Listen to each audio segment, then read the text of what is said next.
All right, we're here in the high yield corn tent. I always kind of feel funny coming out of Mississippi to go talk to the rest of the country about high yield corn. We have not posted a 300 bushel entry to date, so.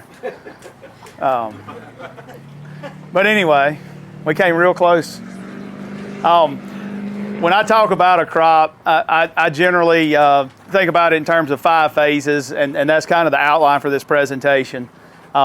I also want to emphasize that, you know, the theoretical yield potential of corn is like 1,000, I think it's actually 1,085 bushels was the recent article I read. And we're only, what, 60% there, 70% there if we count 616. So there's a tremendous amount of room for improvement. The opportunity's there. These are my 5 phases of development. And I'm going to go through them each a little bit further into the presentation, but foundation, establishment, architecture, reproduction, and maturation. And during that time frame, I'm really focusing on what's happening from a nutritional level, biological activity, hormonal balance, let's see what else, metabolic activity, and then alleviating stress, because we've gotten into a realm now where we actually can do that. So they're all at different times, and there's different functions, and there's different yield components that we're actually after in that time frame. So it's time of the year in my neck of the woods where we're pulling ears, we're counting the rows around, how long it is, how many ears there are per acre, and then trying to guess what the test weight might be, and figuring that. All of these phases are kind of targets for us to impact one of these yield components. I'm going to use this chart several times as a background, so I kind of want to lay out what we're looking at. Across the top line, you'll see the actual phenological stage, vegetative, reproductive.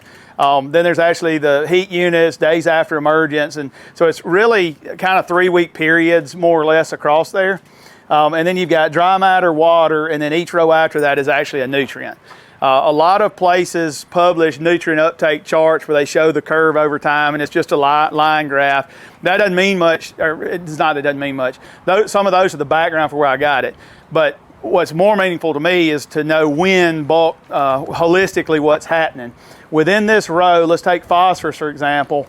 There's a number 4 there. That is not 4 pounds. That is 4% of the total phosphorus that crop needs is taken up during that window, actually acquired elsewhere. And so then it's got a heat map applied to it, so the darker green is a higher demand, higher uptake period for that crop. We do a pretty good job out here in the rapid growth phase of trying to address this, but there's a lot of other areas that we don't do so good, namely very early right in here, and then pretty much anything out in the tail end of the season. All right, so let's start with the foundation piece. There's that's anything after the combine but before the planter of the next crop. Historically speaking, we worry about field prep, we worry about soil test levels, those type things. Not a whole lot new and happening there, maybe some critical value adjustments, whatnot, but we have begun to maybe try to address micronutrients, and at least in my what I do with my customers, I try to get a whole lot more balanced on nutrients there. And now in the last 2 or 3 years, everybody wants to talk about biology. And I think that's super, super important, not just from the physical residue management and the nutrient cycling, but also having a really healthy biology in the soil. I'll talk about in just a second. We also get a better stress mitigation, water uptake, and nutrient use efficiency from that. How many people have seen a graph like this? So on the y-axis here, it's yield. This is some internal personal data from my farms, and then soil test level across here. I pulled a book, Mineral Nutrition of Higher Plants, as one of the premier soil test and nutrient books out there, resources. But read this statement down here. Typically, soil testing methods provide a good indication of fertilizer response at acutely deficient or abundantly supplied areas. However, this area right here is where they're not so good at it. Where are the most of those dots at? Most of those intersections in the area that we don't really clearly define very well. So I take that step further and I look up here at guys that are bumping 300 bushels at much lower soil test values than up here. And my question to you guys is, what do you think's going on there? Could it be biology? It's what? use efficiency, a lot of that's tied back to biology. 85 to 90% of the nutrients that end up in our crops, that process is microbially mediated. And so everything that has, historically been done, they couldn't take that into consideration, whether it's quantifying the species present or the activity of those things. And I think we're going to see a fundamental change, but especially a better understanding of what's going on in this area moving forward. Plants pull nutrients from their roots. Roots are pulling it from the nutrient solution. How's the nutrient solution replenished? We got solid minerals that can dissolve. We've got exchange sites for desorption or adsorption, organic matter, fertilization, whatnot. If I were to tell you that this solution hates to hold orthophosphate, it does not like much in there at all, and that the plant can deplete it like that, how many times do you think it can turn over in a day? Like 6 to 8 times. I can promise you any of these processes, putting phosphate back right there, is slow, is timely, and it can't keep up with a high yield crop.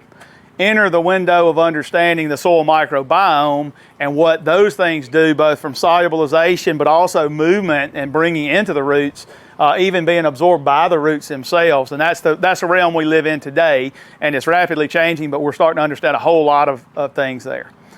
We know the nutritional value of stover. Most people think about only corn. I think my numbers here show it as of 7/21, about $127 worth in a corn crop. This field behind us is beans only, or was beans. Beans are $40. Not saying we're going to capture all of that, but why wouldn't you be wanting to capture some of that? Second opinion on that is actually that what we think about here is only the above ground portion of the stover, and we've got equally as much below ground as well. So there's no telling what we're really tapping into. And so let's talk a little bit about excavator. Yeah, so excavator is one of those technologies you really need to touch and feel, and an example of it is in the images here on the screen. And probably many of you may remember these from last year if you were here. So, one of the things I'd like to talk about with excavator is this notion of actually getting out into the plot to experience it, and this is an example. So, in this particular case, this was a trial in 2021. This was in central Nebraska. It was extremely dry that winter, extremely dry. We had very little measured precipitation through the winter. The application was made in October. These images were collected in April of that year, and I've actually got remote sensing images from that same trial as well. But the point I want to make is if you just looked at the surface level and looked at the test plots, you didn't really visually see much of a difference. But when you really interacted with the residue, breaking open corn stalks, splitting those stalks and seeing the discoloration of the pith, these are saprophytic fungi that are helping break down that pith and convert that into the macronutrients that Brewer just described on the previous slide. That's where you feel the difference, and that's where it'll make a difference for you. So, in this particular case, that test location, we saw an 11% acceleration of crop residue degradation at that location. It can be a lot higher than that if you actually get some moisture and some heating in the winter, but even at that, it's a pretty significant bump in nutrition for the next crop going in. In the next slide, you have a test plot that is considerably more dramatic. This is actually one that's ongoing now. This is a test plot in Tolono, Illinois, just south of the Champaign Airport. This has been the image of the year for me in R&D. You don't typically see differences this striking. And what's interesting is I actually had a person who works for me, a 40-year retired veteran in ag, that walked this plot to collect some data, and the feedback that I got from him was he saw no differences. We flew a drone over it a week later, and it's pretty obvious there were differences. You could see the striping even in the RGB image, and then the colorized NDVI. So what you're measuring is a change in NDVI. In this case, the NDVI is decreasing as you lose crop residue at the surface, and that's a good thing, because again, that reduced NDVI is nutrients going right back into the soil, and in this case, there was a 20% change. So you can roughly assume 20% of that crop residue is being accelerated in its degradation, and again, feeding the next crop going into that test plot. How many guys here are using, or gals are using excavator currently? Are you seeing these kind of results? Curious. Yeah, question for Have you guys put a number to, going back to what Peter was talking about earlier today, the percentage of nutrients that are coming from the pith as opposed to the number of nutrients that will be sucked down to the lignin?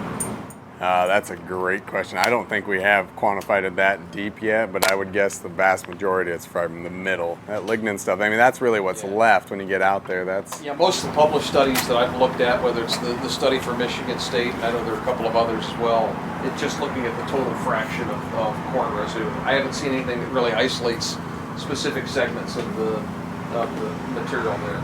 Okay.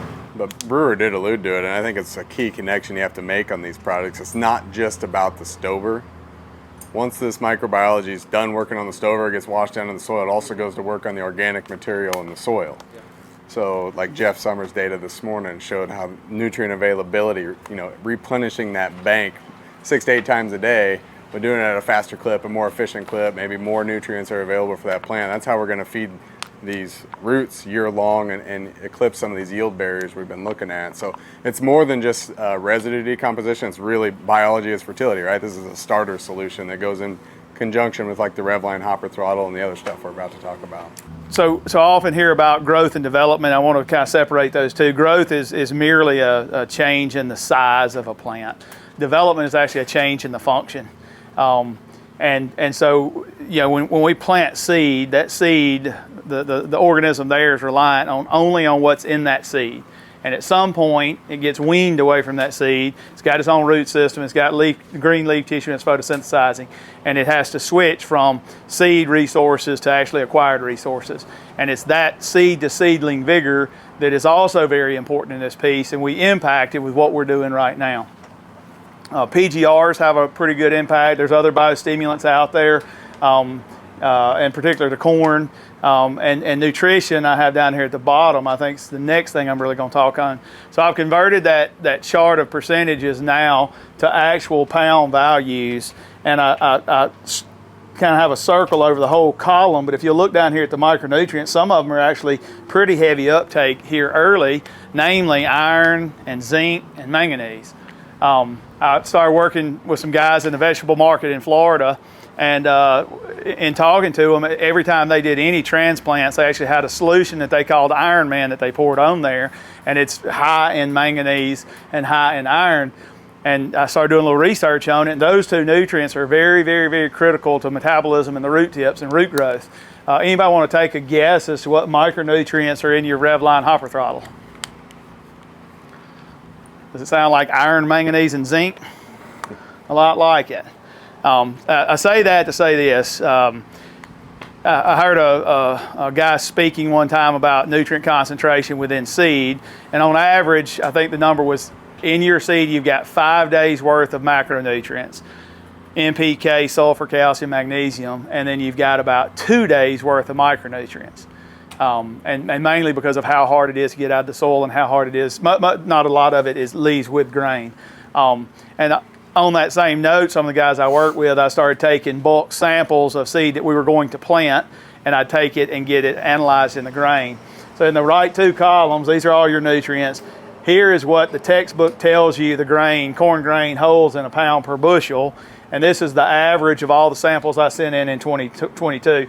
If it's light green, it is significantly reduced from what textbooks tell us. So if that theory on 5 days and 2 days was true with this column, we've got even shorter duration in the modern column. Hence the reason I think you see such good results from those applications. Then the next piece I would say is we know we've got a massive uptake of nutrients when we get out there at that grand growth, a rapid growth phase later in the crop, but we also have a much more extensive root system by then. If you standardize the uptake back to our seedling stages, the uptake per unit of root length is actually much higher early in the season.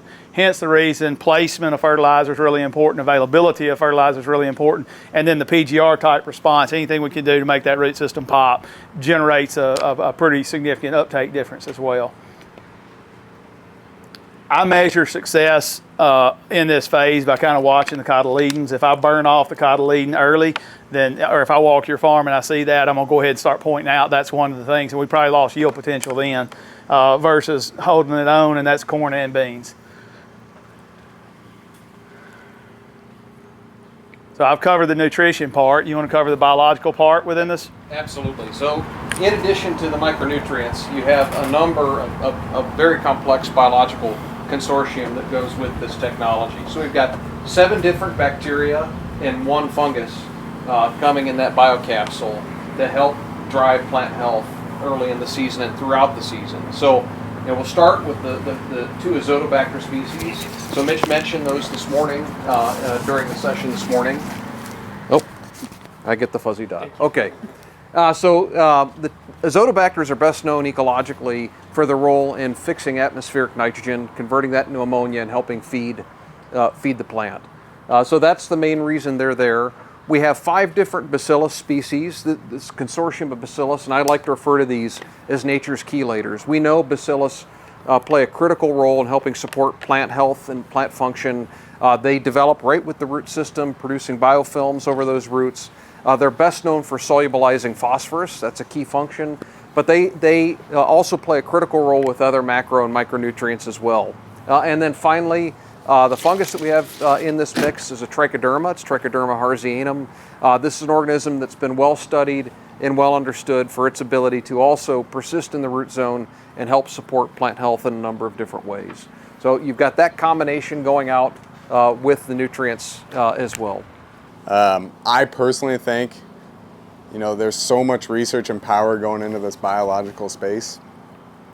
The industry was kind of waiting for the easy button, the logistically easy button. Don't have to overtreat seed, don't have to open boxes ahead of planting time. This technology, with the amount of research and power that's going into this space, delivering live biology right at the furrow, I think it's like seed treatment was 20, 25 years ago. Started off 10, 15% of the market. Within 3 to 5 years, it became 80, 90% of the market. It's kind of stayed there. I feel like that's what hopper throttle is going to become. It's one of those technologies it's very simple, it's logical, it's proven itself to work. It's a starter solution for anybody that currently doesn't have access to a liquid starter system, and it delivers truly live biology real time at planting. So you can dig roots all day long. You can see this result. The effect of Terrasym. You talked about the 1 biocapsule. Terrasym's the other biocapsule. We got the ether technology, the enzymes. Terrasym's a biostimulant that produces more fine root hairs, more root mass overall. So we're talking about accessing that bank, getting access to more nutrients, which Brewer is a huge fan of. That's really what hopper throttle is all about. So it's been a fun product, and it's only going to continue to grow. Yep. So we've got the foundation set. We've got our fertilizer biologicals out there. We've got our planter pass in, great stand, nutrient there, root system's growing. The next phase is sort of the early veg phase. And we know what all is going on at this time. I put this picture up here.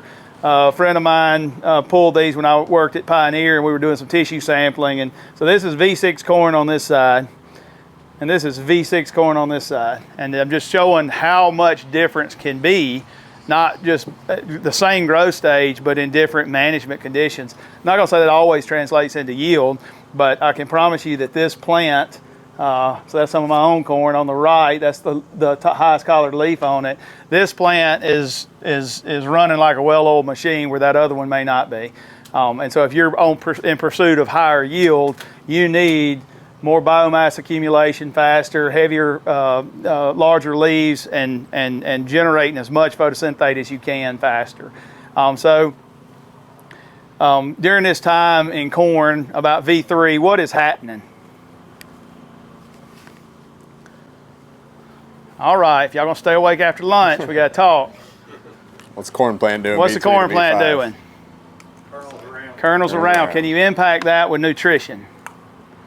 I was taught that you couldn't, but probably 6 or 7 years ago, I began to understand things that we could do that we could. So this is same, there's 12 different hybrids up here. The top, this is kind of standard management, and this is the same hybrid literally, I have a turn row, I plant straight across it, and I start my intensive management on the other side. And you 100% can affect the rows around with nutrition. So at V3 on corn, in my opinion, the biggest limiting factor a lot of times is micronutrient uptake. We've got small, weak roots. We're not getting the micronutrients uptake that we need. I run a foliar micronutrient pass there. A lot of times I couple that. Sometimes I'll have sulfur in there, it just kind of depends. But a PGR and a micronutrient package can tell that plant and to do some really, really wonderful things. What about in the V8, say V8 to V10 phase? What's going on there?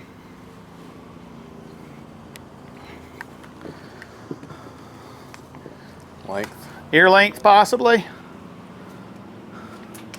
And I would 100% say at that time it's affected by nutrition as well.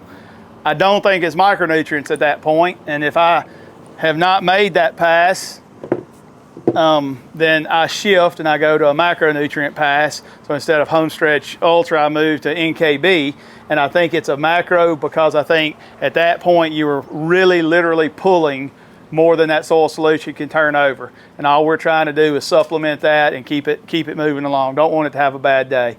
And again, like I said, I think we can really influence how far that is. Again, all we're trying to do, and this is redneck terms for me, is we want that plant with big solar panels to capture a bunch of sunlight. We want all the groceries pulling into it we can, and we want to be fixing as much carbon as we can. And if you're fixing a bunch of carbon, you're really sugar rich within that plant, Brix levels will be higher, all that stuff. And the higher that concentration is in that plant, it thinks, man, I'm in a perfect environment to reproduce and I can hold all of this yield potential, and more times than not, that'll equate at least to the number of grain that we can realize. Some examples across there of what we've seen in the past.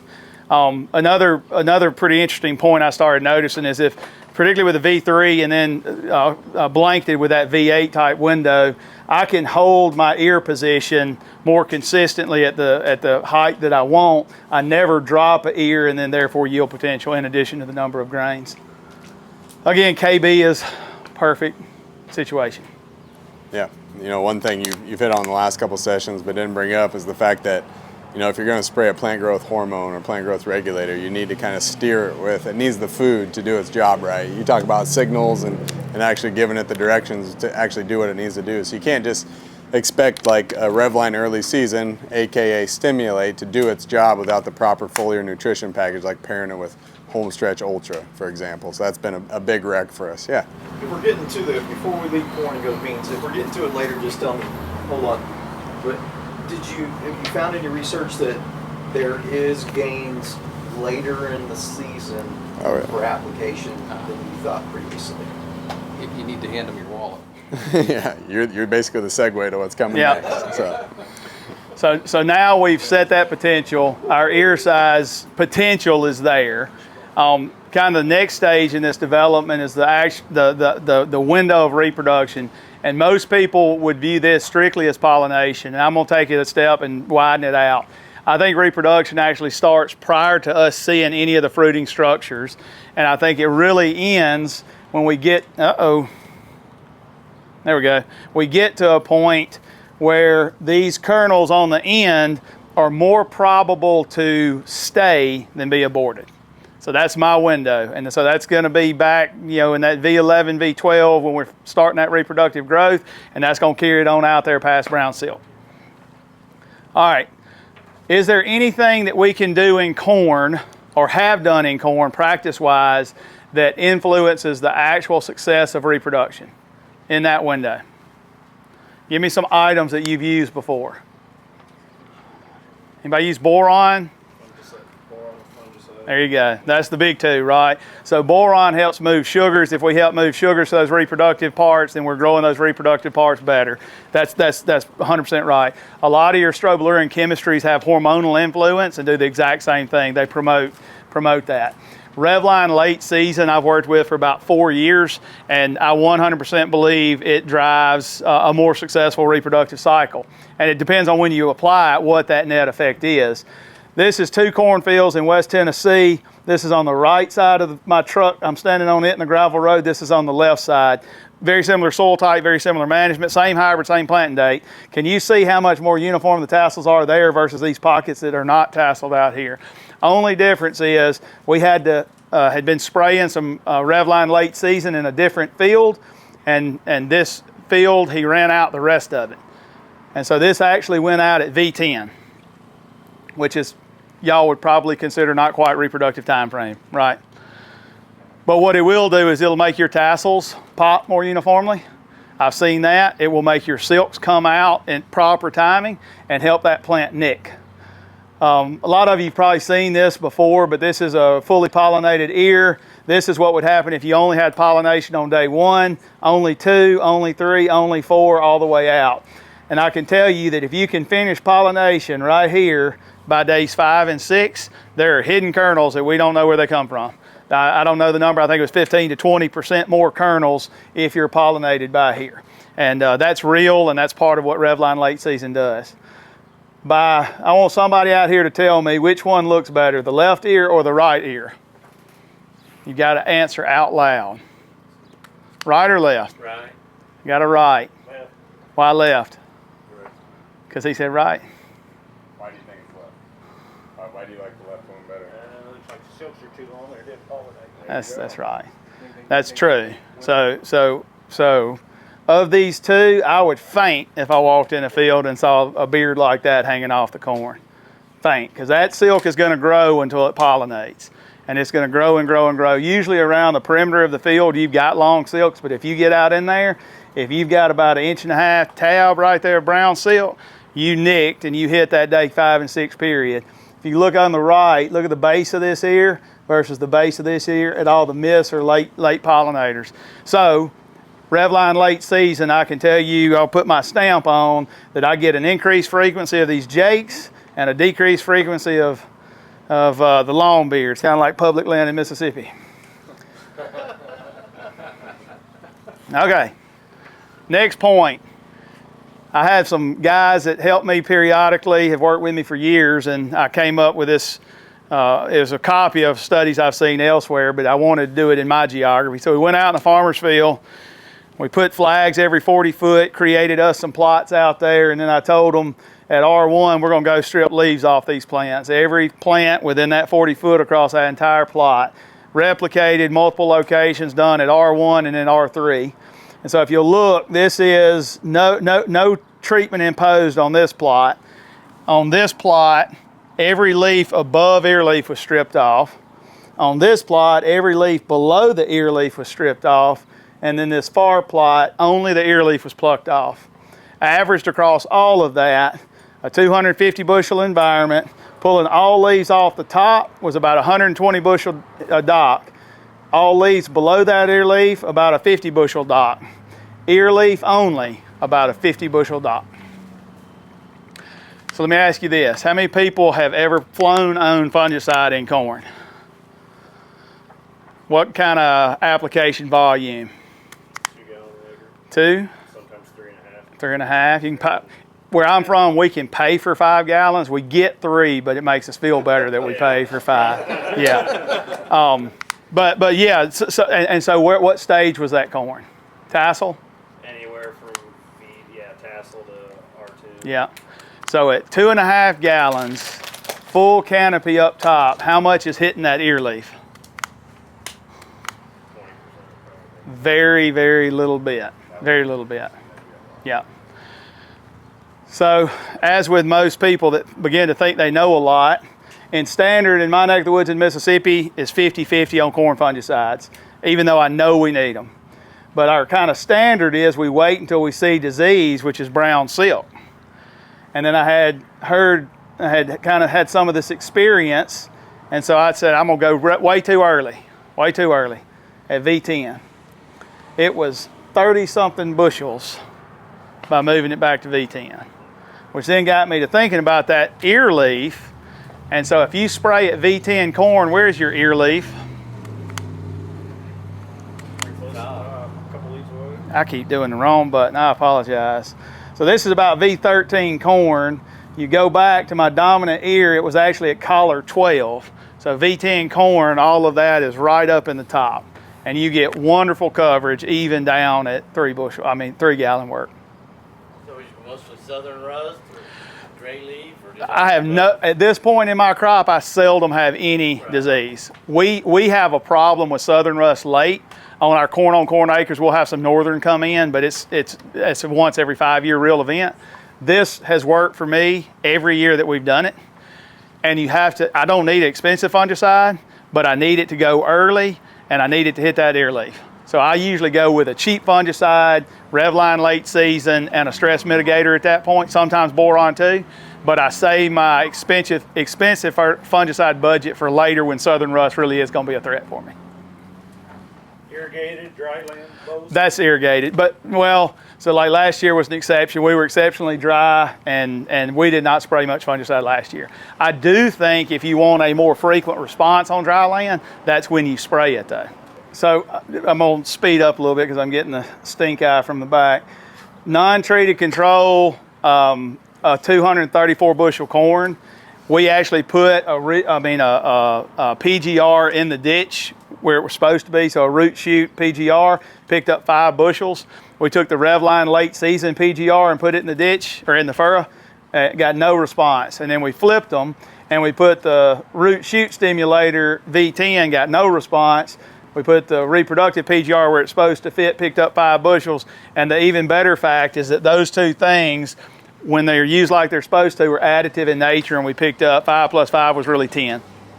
I say that to say this, when we first started promoting Revline late season as a PGR in the South, we had a lot of people that came in and, well, I've got a PGR too, you can use this one instead. I can tell you, if you take a product that fits early and put it late, you're wasting your money, and I would walk away from that. But know your PGRs and how they fit.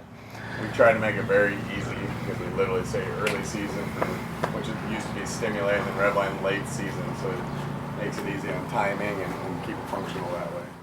So last point I want to make is we can do all this stuff and set up for a bunch more kernels, and we're at the actual, these are actual kernels now. If we walk away from that crop, I contend we walk away from every crop we've got way too early. If we walk away from that crop, we'll end up harvesting very similar weight on a per acre basis, but it'll be packaged in much smaller kernels. And more times than not, the lack of response is because we give up too early. We have generally thought about nitrogen as the only thing that crop needs late, and I'm going to go to the next slide and go back. Look at, that's phosphorus, calcium, and then all your micronutrients in terms of uptake. You're talking about almost a quarter of the use or of the actual uptake occurring in R4 or 5 window. And we're done by then. We're at the lake, or we're getting other stuff done on the farm that we forget about it and walk away. I pulled this this past week, and to set it up, this graph is dry matter, nitrogen uptake, phosphorus uptake, potassium uptake. This is total pounds, this is time, and then each one of these lines is an era hybrid, so it was developed in the 60s, 70s, 80s, all the way out to 2000. The top line in every graph is the most modern genetics out there. And one of the things I want to point out as we get out here about 1,200 GDUs, look at dry matter. Massive uptake and much different than anything we've had before. Phosphorus, there's 2 very clear uptake periods for phosphorus. And so when we think about this maturation phase, it's not just nitrogen. There's a whole lot of ways to feed carbon to the plant. Phosphorus is a big one for me. In my maturation passes, I'm running phosphorus. And this was a picture of my own personal corn. Everything was managed super hot all the way across the field, kind of stopped about halfway through here. Phosphorus, zinc, among other things were applied on this. You can see it's multiple hybrids across there. This is the same hybrid in the 2 different ones, but look at the grain size difference there. And that ended up being 241 to 277, that kind of difference. I made the same kernels over here, I just didn't carry them to the finish line. It is a pyramid. Don't go waste your money trying to attack everything late if you haven't got the foundation, and that's why we walk from the foundation in. And a biology, I can assure you, that foundation is firmly built on biology in the soil. I beat the buzzer that time. Nailed it.